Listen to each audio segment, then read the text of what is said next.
All right, Seth Hawkins, nice to meet you. How are you doing? I'm doing great. So glad to be here. Very cool. Tell everyone listening about your role as a professional in the aquatics industry. Yes. A funny but probably typical story starting in third grade in a YMCA pool. So I was in a little, like heated pool playing with my family, and somebody said, "Oh, you look like you might be able to swim. You should join the swim team." In third grade, using the modern definition of drowning, I was probably 3 or 4 times a month in this pool with 1,000 people swimming over this little third grader and kind of combat swimming. I cut my teeth in the swimming world in the YMCA program Mhm. and did not make it to the Olympics. Did not get That's a right. I gold. started at a YMCA pool too. Yes, So there's right? the connection. Yeah. And I had that story in high school where captained my high school swim team to the conference championships. It was like a movie, unbelievable experience. So I kind of hung up my suit then, which I think was a little protective in the aquatics world. Loved college swimming, but didn't swim in college, and it kept my love alive. So got back into master swimming about 10 years ago, qualified for nationals 2 weeks ago.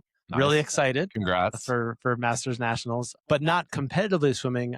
I had professionally gone into medicine, so I'm a physician, and drowning and aquatics and aquatic safety became my clinical interest. So I'm the medical director for Stargard Elite, well, the associate medical director for Stargard Elite with Justin Semsrott as the medical director, and medical director of Starfish Aquatics Institute with Justin as the associate there. Gotcha.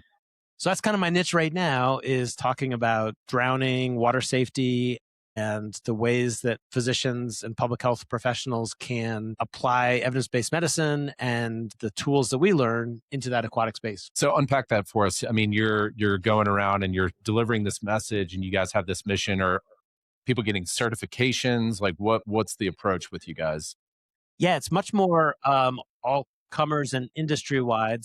My message and our message would be that rescue needs to be medically directed, because unless it's a body recovery or an animal, you're always dealing with a human being. And especially in technical rescue and other disciplines, oftentimes we use mannequins or we use simulation. And so knowing what actual human beings do in water is what's so important. And that's where science and evidence can help us. And like many rescue based industries, a long time, aquatics and other technical rescue industries just weren't well linked with the medical world, the evidence-based world. And that's what Justin and I especially have been working on in the last 10 years, is questions like, should we be spinally immobilizing patients who have traumatic injuries in water and are rescued? When do you give rescue breaths? How many rescue breaths do you need? Sure. What's the proper interface? And so My lot of CPR is out of date, by the way.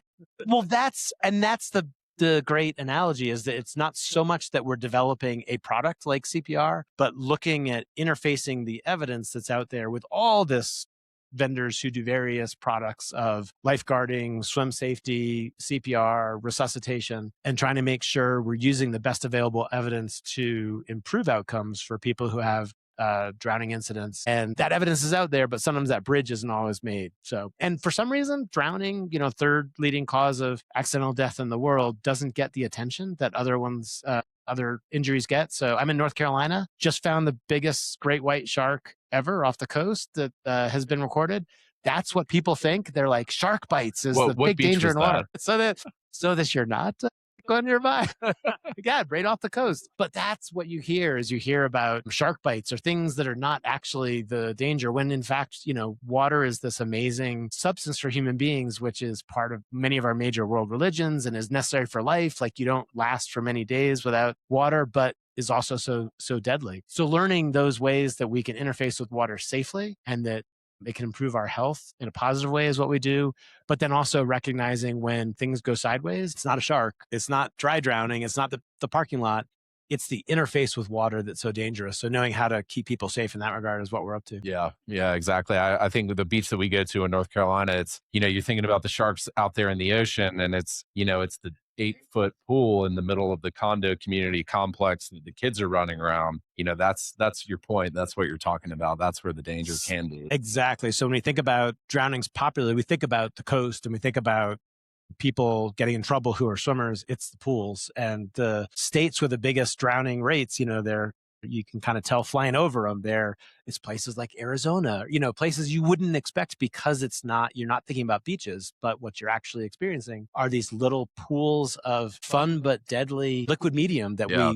we, put through our neighborhoods. And so that's what we're about, is really trying to ensure that the best available evidence is translated into the work that everybody's doing at AOAP and in drowning prevention and in swim lessons, to know we can best do to make everybody's time in water fun, productive, not like me as a third grader. No, but it was great. It was great. And I learned, what better way to learn to swim than basically like survival swimming, but maybe not, the ideal. That's awesome. Where can folks find you guys online? Yeah. So Starfish Aquatics Institute is at starfishaquatics.org, and Starguard Elite is also starguardelite.com. And the work that they do is on the Starguard side, lifeguarding, and on the Starfish Aquatics, more swim lessons. And we'd love to have people check us out. Awesome. Thanks for sitting down and talking with us. Yeah, no, I really appreciate it. Thanks for doing this. I really appreciate it. Yeah, And of I'm course. privileged to get to know you.